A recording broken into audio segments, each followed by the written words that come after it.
Quality naman sir ang Sapphire dahil ng tinatawag natin matigas ang kanyang goma. Isa po ako sa peddler ng isda, ika nga fish dealer.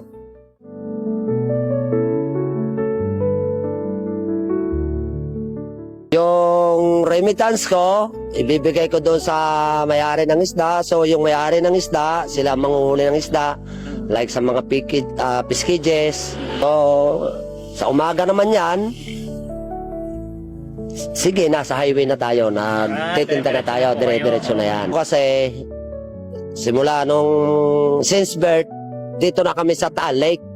So kaya halos lahat ng bayan o lahat ng paligid dyan, halos mga kakilala na ako ng tao. Tapos siyempre, kung tayo mangingisda, dumudong sa laot, dumudong dyan sa tabi, kung paano makakakuha ng isda, ganon. 65, 85, ngayon 100 na.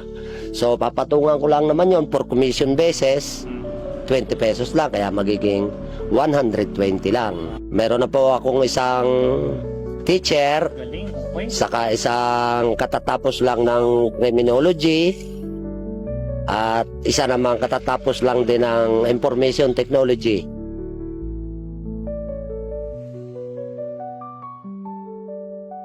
Bago pa lang sila nakakatapos, kaya medyo alam naman natin ngayon lahat ng bilihin sir, lahat tumataas.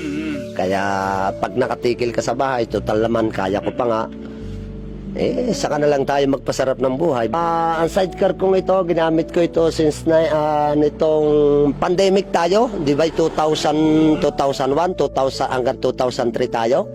Yan na siya. Yan po yung gamit nyo. Oo, dahil kasi nung araw na mga nakalipas noon, nakaraan, hindi pa ako kasi marunong magmotor. Oo.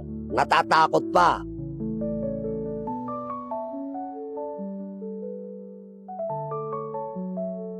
Ito na yung aking sidecar, ito na rin yung aking pangkabuhayan. Sana sa mga tumatangkilik ng gulong na Sapphire, hindi man ako sana nanawagan at nagagamit nyo. Dito na tayo sa gulong na maaasahan, makapal, matibay, matatag. Kahit na medyo tanghali na o hapon na, kailangan pang kumayod dahil mahal na ngayon ang bilihin. May mga sinusuportahan pa tayo. Huwag lang tayo magsawa. At huwag magsawa din ang Sapphire. For quality. Shoutout kayo, kung may shoutout kayo. Shoutout sa anak ko na kumukuha ngayon ng TEC na criminology. Okay. Ngayong araw na ito, tatagal pa siya doon sa kampo ng hanggang Lunes siguro. Dito lang sa mga gulong na Sapphire ang galing yan. Ilang buwan kong gagamitin to, more than 7 months.